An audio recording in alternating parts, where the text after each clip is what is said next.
Hello,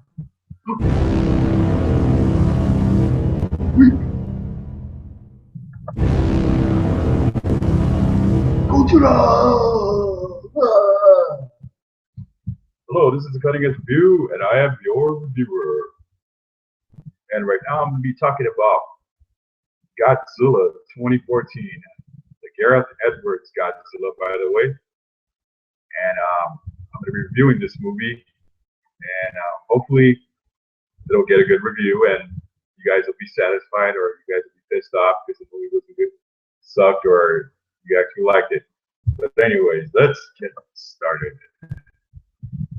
Okay, this movie was directed by British director Gareth Edwards, and not really familiar with this guy's work at all. Actually, I might have probably seen his films, but I kind of, and it's based around, of course, everyone's favorite fire-breathing monsters. This monster has like a really long history in movie, more than 60 years already in film.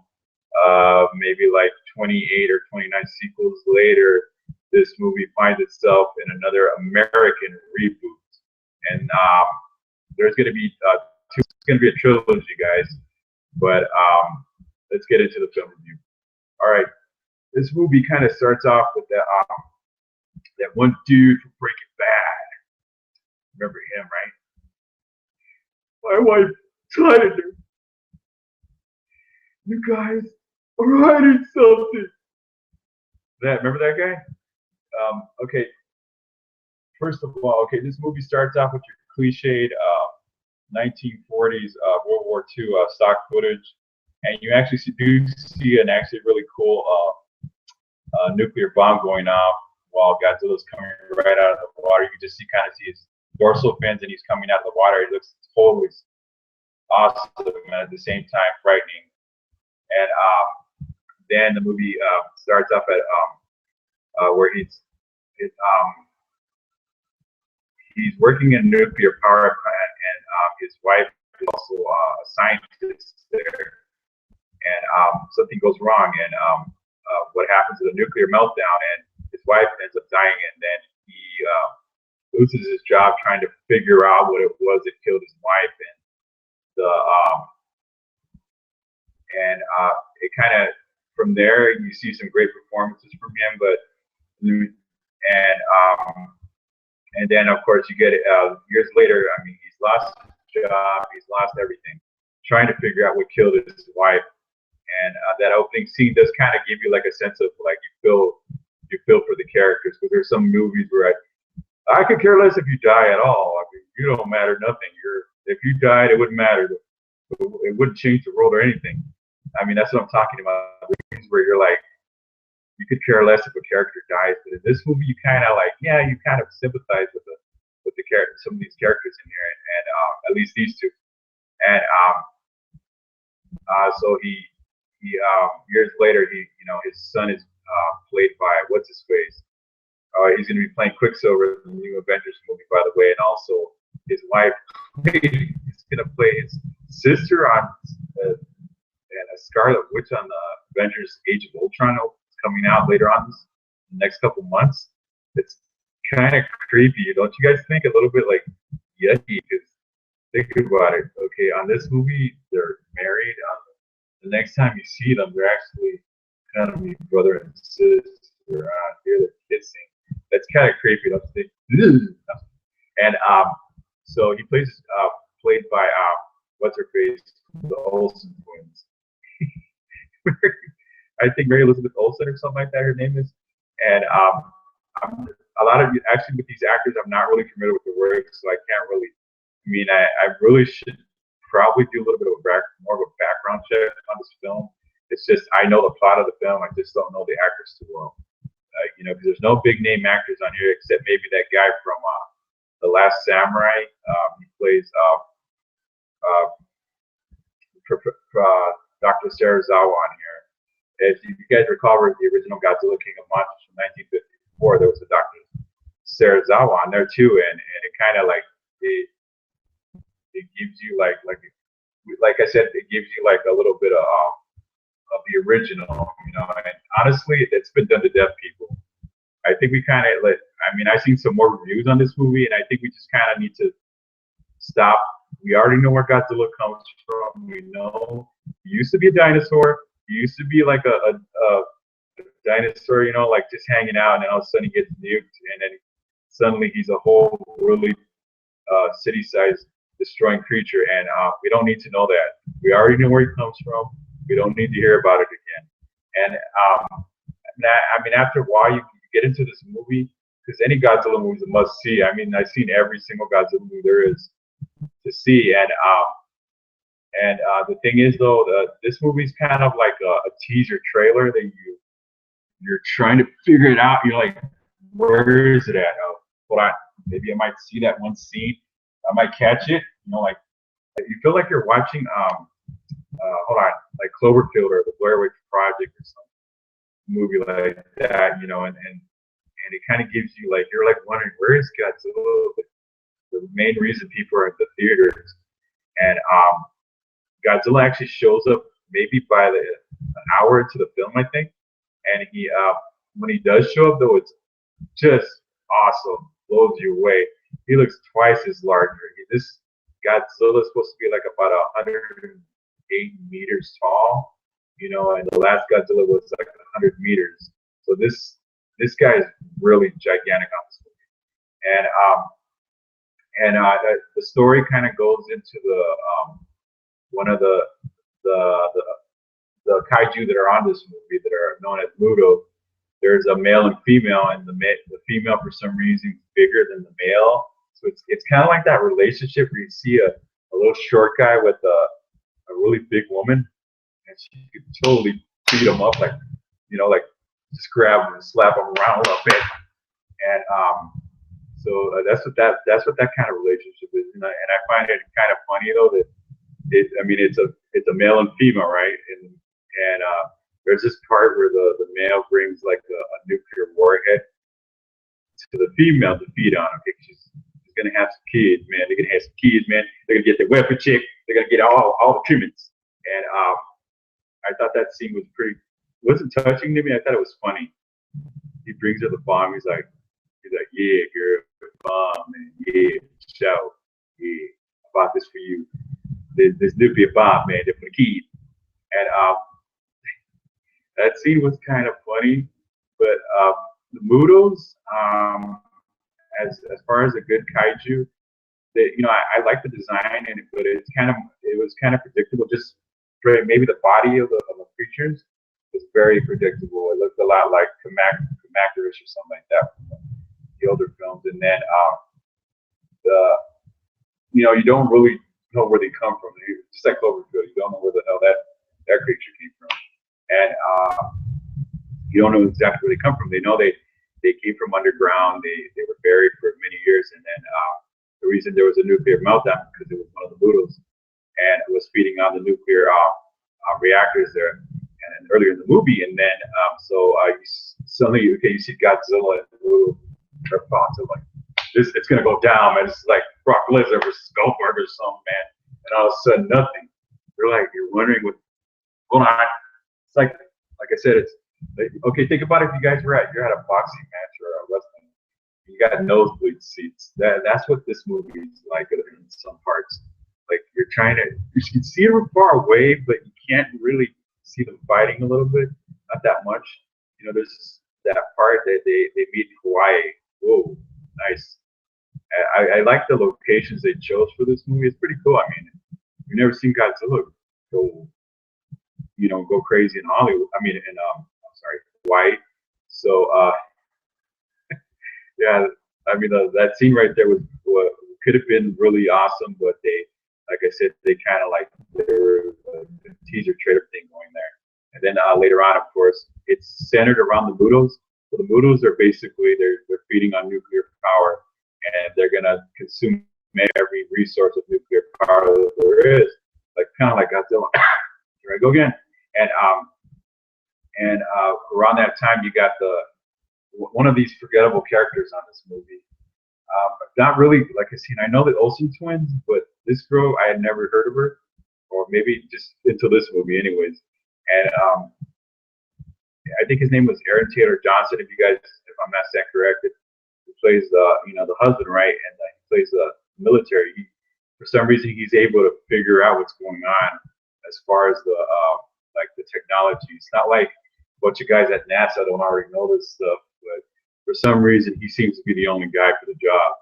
Like it's one of those movies where you're um, where you're trying, where the got a bunch of sophisticated guys in a room, and then they can't seem to figure out what's going on. So there's this one guy, he knows everything, you know. So that's what happened. And then in the movie, kind of gets a little bit. You get to see the Moodles a little bit more. They go to Nevada. They cause a big time commotion, and then after that, you finally actually see Godzilla in that one scene where it goes towards the carriers, or aircraft carriers, and the battleships. That scene, you guys, was just it was really awesome. It was great. It was really well. It actually looks real. It doesn't look like a bunch of toys.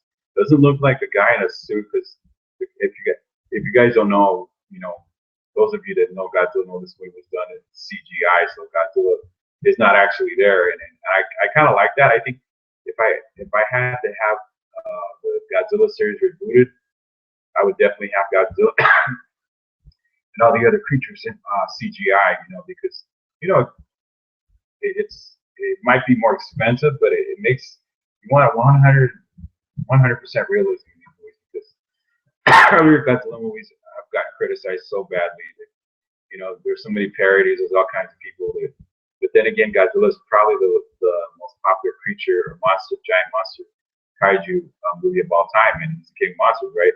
So he totally kicks butt, and then finally you see the battle, and then wow, I've seen this movie in 3D, you guys. So those of us that seen it in 3D got to see this fight at the end. It was definitely worth the wait. You know, I mean, even though half the time you don't see the key character, which is Godzilla, and you get to sit here and be bored with these idiots for a couple little while, you know, because Bryan Cranston from Breaking Bad was like, he dies in the first act of the movie, and it's like he gets you engaged in the movie, and then all of a sudden he's dead. You know what I mean? Like it's like one of those scenes of like, okay, he's alive, all of a sudden zip up, he's in a body bag, he's gone. Well, that's about it. That's about the only actor on this movie that actually really delivered well. Besides, of course, the number one of the best actors. He got nominated actually for his performance in The Last Samurai. He plays Dr. Serizawa on there. And you know, he kind of takes, usually in Godzilla movies, people kind of become commentators, like, you know, WWE wrestling, and he kind of just, you know, he does that iconic scene. Now it's iconic to me already. He's like,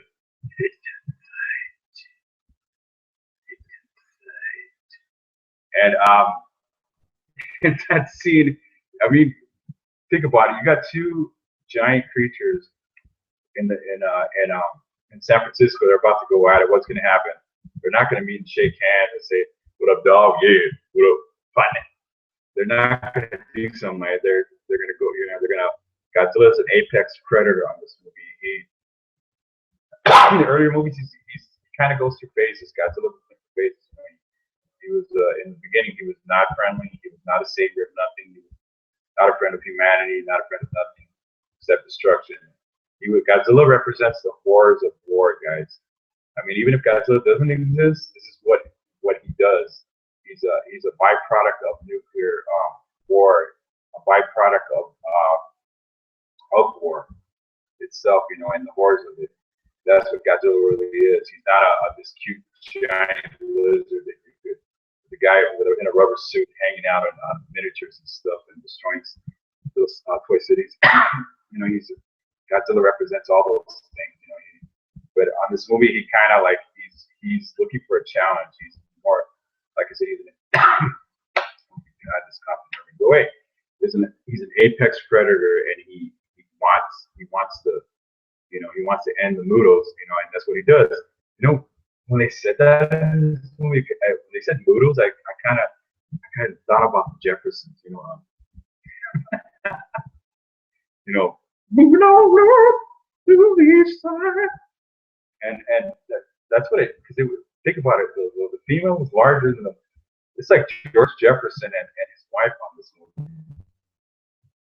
They argue about everything.